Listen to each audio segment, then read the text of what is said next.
Hello guys, how you doing? It's Joey T from the Cartoon Palooza, giving you another video log, or vlog for short, because that's what people tend to call them these days. Regardless of that, there was something I really wanted to do, something that struck my interest that I felt like I wanted to address, which was this idea of fandom. Over the last few weeks, it's actually become one of the big topics that I feel like I wanted to talk about briefly. And for me, I do a review series and I deal with a lot of fandoms. I've talked about fandoms, I've talked about reviewing as a fandom, and even some characters in cartoons I review have strong fandoms. Fandoms take up a big portion of my review series and what I do for the last 5 years when I've been reviewing animated films. In itself, animation is a fandom. Long story short, it's really hard to say if you truly like something. The way I view it is if you like something, you're inevitably part of a fandom. However, it's gotten to the point where you take your fandom a little too seriously. And again, this doesn't apply to everybody, and a lot of people who are in fandoms tend to say that the people that do stick out like sore thumbs, they're the people that tend to complain a lot, but don't represent fandom as a whole. And people are quick to judge fandoms just by those small minorities. The big reason why I wanted to make this video was because recently the new Ghostbusters film, and the fact that I'm even talking about the Ghostbusters film, makes me one of those people who's like, oh, we're looking at fandom because of the reaction to the Ghostbusters film. It has one of the most disliked trailers, this Ghostbuster reboot, because it's not a sequel. This Ghostbusters movie is not a sequel, it is a new reboot, and the first trailer that came out was the most disliked trailer on YouTube. This is considering the fact that A Christmas Story 2 has a lot of dislikes too, but not as many dislikes as the Ghostbusters reboot trailer. A lot of people disliked it, and it really came down to, I don't want to see this movie being made because it's going to take away my enjoyment of the original Ghostbusters film. Or at least that's what people are going off. Or they say you're a sexist because it's got a main cast full of girls. So if you don't like the movie, you clearly are a sexist, which is why right now it's getting a lot of backlash. Recently, angry video game nerd James Rolfe talked about why he wasn't going to watch the new Ghostbusters film because he has such a strong attachment to the original film, and a lot of people went down his throat saying, oh, well, he's a sexist because he doesn't like the fact that you have a main cast of females in this new reboot. And if you actually watch the video, that wasn't really the case. He could be a sexist, he might not be a sexist, but that was not the issue addressed within that video that he made. So the fact that that claim was made, I don't think people saw one thing and just wanted to focus on it. It had me thinking about fandom in general, and it reminded me of this story a couple years ago. I say a couple years ago, more like in 2010 when I went to a comic convention, and there was a booth full of t-shirts, and the t-shirts were all referencing 80s cartoons, and they were really cool, but given that I grew up in the late 90s and early 2000s, I wanted to know if there were ever going to be shirts dedicated to my favorite Cartoon Network shows, or Nickelodeon shows, or even one Saturday morning shows. And I asked the guy at the booth that, and he gave me this long-winded spiel about why his generation of cartoons were superior. And I think this was the first time where, in my mind, I kind of got afraid.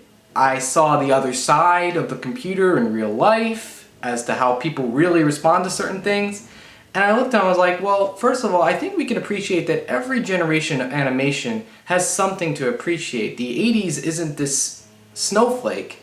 In the 50s, you had the advent of television. You were able to see animated shorts on television, and that in itself is a very special thing, just as much as what you're saying about animation in the 80s is just as special. And I feel like for my generation, we didn't rely on merchandise as did the Reaganomics era, where most cartoons were there to promote toys, whereas in my generation I brought up that there were more creator-driven content, whereas it wasn't relying on trying to sell merchandise as opposed to just telling a good story. And you can have this argument all day, but the basic thing about it is that there's a place of love, but you shouldn't try to take a dump on somebody else's place of love. And And this guy could have easily went ahead and say, no, we don't have the shirts, but hey, maybe we'll consider it, and possibly gotten a new vendor or a new customer. But no, he wanted to be a sour turd, and he lost my support. I didn't want to buy anything from that booth because he clearly left a bad taste in my mouth because he got so utterly defensive over something he loves, like Transformers. That happened. Yeah, a guy got mad because I didn't like Transformers, and he did. And he tried to have a big argument about it. Isn't that sad? That's actually really sad. And it's funny that I'm saying that it's very likely for somebody to be a big sour turd on someone else's enjoyment when we ourselves can easily become that guy. Just like that other guy from the booth.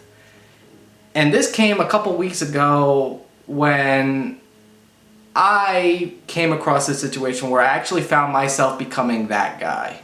If you guys didn't know by now, I grew up with Marvel Comics. Take a look at my shelf. I don't have a close view of it, but you'll see mostly Marvel Comics there. Look, Spider-Man in the background. Look, I love Spider-Man that much. But I grew up with Marvel Comics. I grew up reading the comics, watching the movies.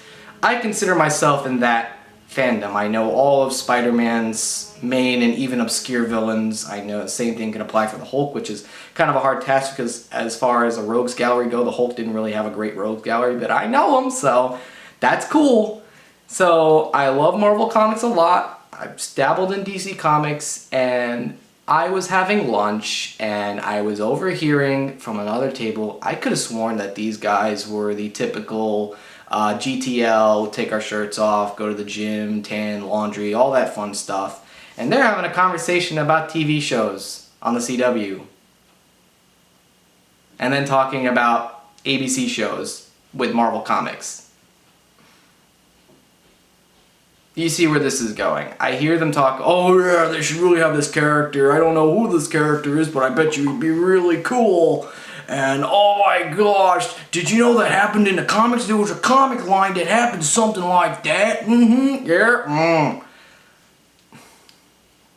I tried so hard, and I posted about it on Facebook, and I became that other guy. I was not offended, but I was kind of annoyed that there are these group of people saying that they know or appreciate something and not having picked up a comic book in their life. And I kind of passively, that's how much you know my personality is, I passively posted on it on Facebook as opposed to say something, which I didn't feel like I was having lunch, so whatever.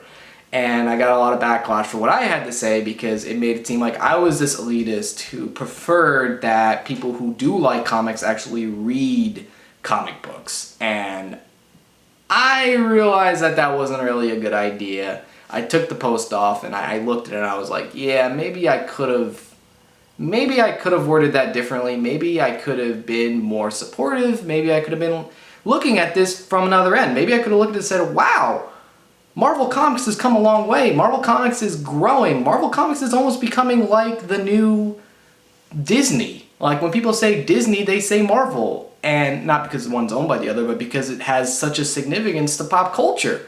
I could have looked at it from that end, but I didn't. I had to look at it as the Transformers guy at that comic convention. I became that turd, that sour turd that nobody wanted to hang out with. And I kind of regret that, and it makes me look at this backlash for the Ghostbuster trailer in a new light. It's like, yes, you're going to have people that don't want to see it because it doesn't look interesting. People who claim that they don't want to see it because it represents, you know, a lost part of their childhood that they really shouldn't get upset about to begin with. And you're just going to have people who are going to get offended for being like, well, you know what? I wanted to give this a shot, but I got this sour turd telling me... I said sour turd a lot in this video, regardless of that. I got this sour turd telling me that I shouldn't enjoy this movie. And either way you should look at it, there's a place of love, either way, coming out of this. And everybody's going to have a different view, a different perspective. It's the basis of my review series, is I've got this perspective, and I feel like I have enough to contribute, to share about my perspective on animation. And before I turn this video off, it had me thinking about when I started the review series, the big thing that was coming out was My Little Pony. About 5 years ago, everybody wanted me to talk about My Little Pony, but I just didn't have a desire. to get involved in this realm. I didn't know much about it. I feel like it didn't really appeal to me after watching a few episodes to really contribute or talk about it.